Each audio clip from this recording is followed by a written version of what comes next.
Hi friends, evening snacks அதெல்லாம் ready பண்ணிகிட்ருக்கேன். பசங்க வந்தால் கொடுக்கறதுக்கு. இது வந்து கவர்மெண்ட் சத்து மாவு. நிறைய ரெசிபி போட்டிருக்கோம். ஆக்சுவலாக ரெசிபிக்காக நான் வீடியோ எடுக்கல ஃப்ரெண்ட்ஸ். இந்த நம்பிக்கை துரோகிகள்னு ஒரு செட்டுக்கு அலையுது இந்த பூமியில். சரிங்களா? நம்மளெல்லாம் மதிக்கிறதே கிடையாது. அந்த மாதிரி இருக்கிறவங்கள நம்ம என்ன பண்ணலாம் அப்படின்னா, நான் ஒரே ஒரு விஷயந்தான் சொல்கிறேன் உங்ககிட்ட. இருங்க, இதை சொல்லிக்கிறேன். அந்த மாதிரி இருக்கிறவங்கள நம்ம என்ன பண்ணலாம் அப்படின்னா, ஆக்சுவலாக அந்த மாதிரி இருக்கிறவங்கள நம்ம விட்டு ஒதுங்கி வந்துடலாம். பழிக்கு பழி அவங்க கூட வாதாடிக்கிட்டு சண்டை போட்டுக்கிட்டு தேவையே இல்லை ஃப்ரெண்ட்ஸ். நம்ம வெயிட் அதிகமாகிட்டே இருக்குது. நமக்கு என்னென்னு டாக்டர் கேட்டால், இத்தனைக்கும் ஒரு காலம் மாதிரி நிறைய ஸ்வீட்டெல்லாம் இப்போ நான் சாப்பிட்றதே இல்லை ஃப்ரெண்ட்ஸ். இருங்க, இதை சலிச்சுக்கிறேன்.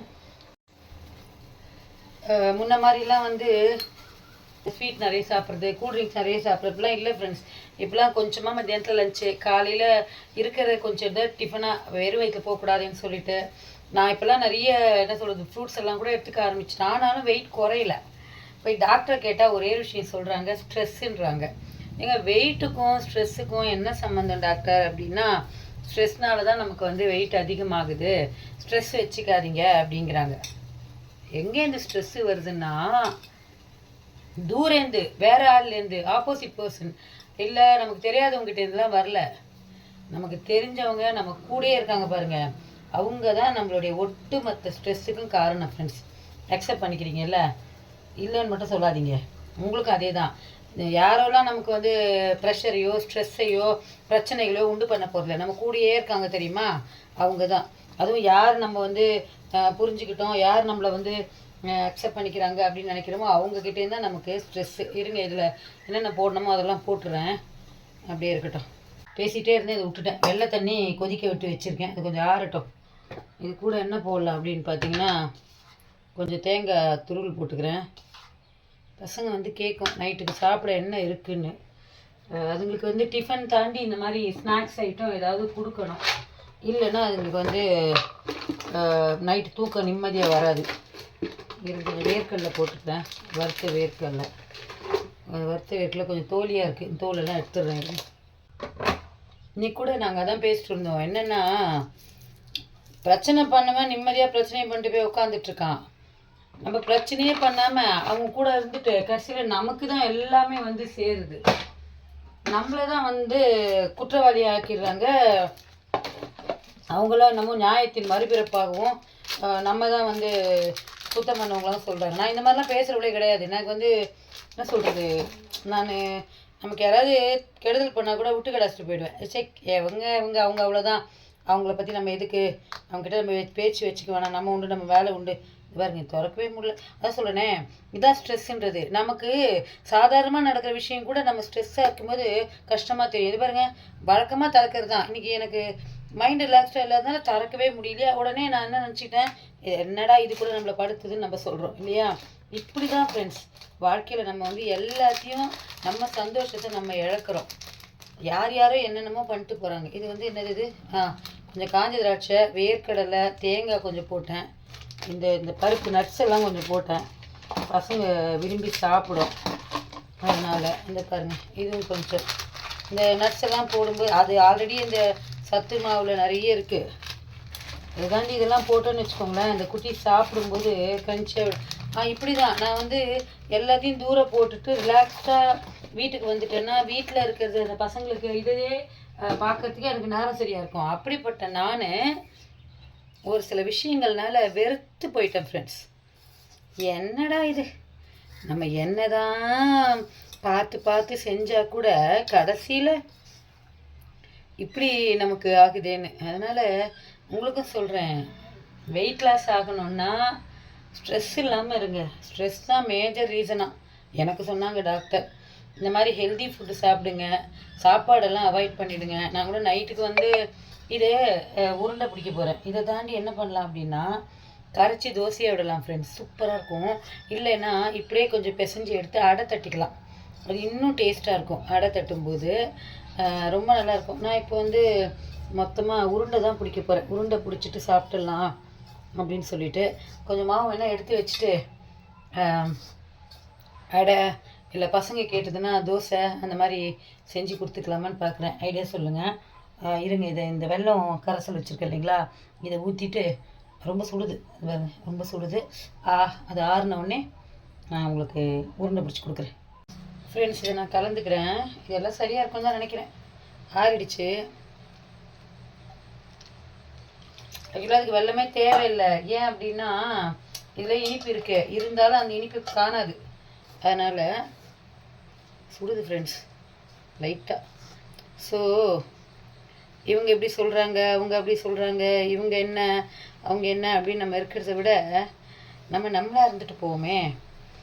இப்போல்லாம் அந்த காலம் மாதிரிலாம் கிடையாது. இப்போ எதுவாக முடிஞ்சால் நம்மளால் சால்வ் பண்ண முடிஞ்சால் சால்வ் பண்ணுவோம். சால்வ் பண்ண முடியலையா ஜஸ்ட்டு ஒதுங்கி போயிடுறது பெட்டர். பாருங்க, நல்லா பிசைஞ்சிட்டேன் ஃப்ரெண்ட்ஸ். இதை அப்படியே நம்ம என்ன பண்ணலான்னா வேக வச்சு எடுத்துடலாம். இல்லைன்னா தட்டி அடை மாதிரி நம்ம வந்து பண்ணிடலாம். அடை தோசைக்கல்லில் இதை அப்படியே தட்டணும்னு வச்சுக்கோங்க, சூப்பராக அடை மாதிரி ஆகிடும். கரெக்டாக இருக்குது. இன்னும் கொஞ்சம் இருக்குது, பரவாயில்ல விடுங்க, இதுவே கரெக்டாக இருக்கும்.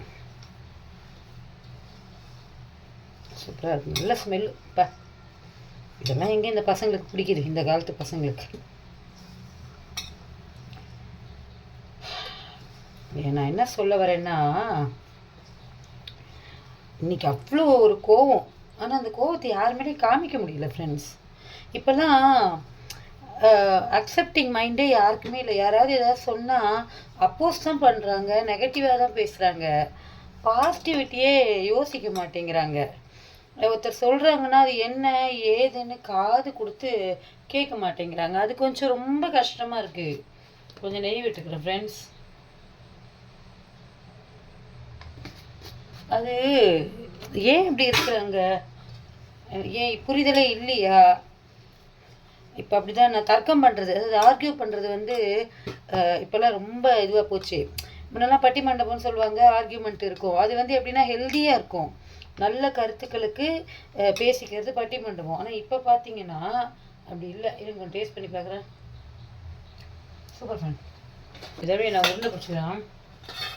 அது காஃபி போட யூஸாக இருக்கும். இந்த மாதிரி உருண்டை பிடிச்சிட்டோன்னு வச்சுக்கோங்களேன், ரொம்ப ரொம்ப ரொம்ப ரொம்ப சாஃப்டாக டேஸ்ட்டாக இருக்கும் ஃப்ரெண்ட்ஸ். இந்த வேர்க்கடலை, தேங்காய், ஏலக்காய் வாசம், நம்ம போட்டிருக்க இந்த நட்ஸு இதெல்லாம் வேறு லெவல் டேஸ்ட்டில் வந்து கொடுக்கும். நெய் வேறு கொஞ்சம் விட்டுருக்குன்னா நல்ல கம கமன்னு வருது. இங்கேயே எங்கள் அன்பு, அருண், ராதிகா எல்லாம் நல்லா சாப்பிடுவாங்க, விரும்பி பிடிக்கும். அன்பு சாப்பிட மாட்டான். அன்பு அருணை கூட நான் சாப்பிட வச்சுருவேன். இந்த அன்பு இருக்காம பாருங்க, வானான்னா வானம், அந்த மாதிரி கேட்டகரி அன்பு. ஐஷு கூட சாப்பிட வச்சிடலாம், அன்பு சாப்பிட வைக்கவே முடியாது. நான் என்ன சொல்லிட்டு இருந்தேன், ஒதுங்கி போங்கன்னு சொன்னேன். ஆமாம் ஃப்ரெண்ட்ஸ், ஒதுங்கிடுங்க, வேணாம். சில பேர்லாம் ஆக்சுவலாக ஒரு ரீசெண்டாக ஒரு நியூஸ் படித்தேன் ஃப்ரெண்ட்ஸ். என்னென்னா, புரிஞ்சிக்காதவங்கிட்ட போயிட்டு விளக்கம் சொல்கிறத விட ஒரு அபத்தம் வேறு எதுவுமே கிடையாது. அவங்களுக்கு தான் புரியவே இல்லையா, அப்புறம் எதுக்கு அவங்கக்கிட்ட போய் நீங்கள் வந்து ஒரு விளக்கம் சொல்லிகிட்டு இருக்கணும்? விட்டுடுங்க. புரிதல் இல்லாதவங்கக்கிட்ட எதுக்கு விளக்கம் சொல்லணும், தேவையே இல்லை. இதை அப்படியே ஸ்டீம் வச்சிடலாம் இட்லி பாத்திரத்தில். ஓகே ஃப்ரெண்ட்ஸ், என்னமோ சொல்லணும்னு தோணுச்சு, அதனால் நான் சொன்னேன். இன்னொன்று கூட ஃப்ரெண்ட்ஸ், இப்போல்லாம் வந்து நம்மளால் புலம்ப கூட முடியல, ஏதாவது சொல்ல கூட முடியல. சொன்னால் அதை வேறு மாதிரி புரிஞ்சுக்கிட்டு கத்துறாங்க எல்லாரும். நானும் உங்ககிட்ட எவ்வளோ வீடியோ போட்டேன், எல்லா விஷயமும் சொல்கிறேன், போகிறேன். எங்கேயாவது அதை வந்து அக்செப்ட் பண்ணிக்கிட்டு கொஞ்சம் லைக் பண்ணி ஷேர் பண்ணி ஃபுல் வீடியோவும் பார்க்குறீங்களா? என்னால் முடிஞ்ச அளவுக்கு எஃபர்ட் போட்டு நானும் வந்து வீடியோ போட்டுட்ருக்கேன். நீங்கள் என்ன பண்ணணுன்னா, கொஞ்சமாவது சரி போடுறாங்களே நம்ம வந்து உங்களுக்கு பாருங்கள் சூப்பராக இருக்கா, இதை அப்படியே வேக வச்சு எடுத்துடுறேன். கொஞ்சம் லைக் பண்ணி ஷேர் பண்ணி கமெண்ட் பண்ணுங்கள். இதை அப்படியே வேக வச்சு எடுத்துடுறேன் ஃப்ரெண்ட்ஸ். பாருங்கள் சூப்பராக வெந்திருக்கு, ஆவி அடிக்குது. எனிஹோ ஃப்ரெண்ட்ஸ், உங்ககிட்ட எல்லாத்தையும் ஷேர் பண்ணுறேன். இதையும் நான் ஷேர் பண்ணியிருக்கேன். ஸோ தயவு செஞ்சு யார் மனசையும் புண்படுத்தாதீங்க. நல்லது செய்யுங்க. பாசிட்டிவாக இருங்க. முடிஞ்சால் ஹெல்ப் பண்ணுங்க. இல்லைன்னா ஒதுங்கிடுங்க. இது வந்து சொல்லணும்னு தோணுச்சு. இன்றைக்கி என்கிட்ட ஒருத்தர் புலம்பினாங்க. அதை நான் உங்களுக்கு சொல்கிறேன். அவங்களுடைய புலம்பலில் இருந்த நியாயம் எனக்கு புரிஞ்சுது. ஸோ அந்த நியாயத்தை தான் உங்களோட சொன்னேன். ஸோ டேஸ்டியான இது ரெடியாக இருக்குது. உங்களுக்கு பிடிச்சதுன்னா வீடியோவை லைக் பண்ணுங்கள், ஷேர் பண்ணுங்கள், கமெண்ட் பண்ணுங்கள். சோஷியல் டீம் பது சேனலுடைய எல்லா வீடியோவையும் பாருங்கள். Bye friends.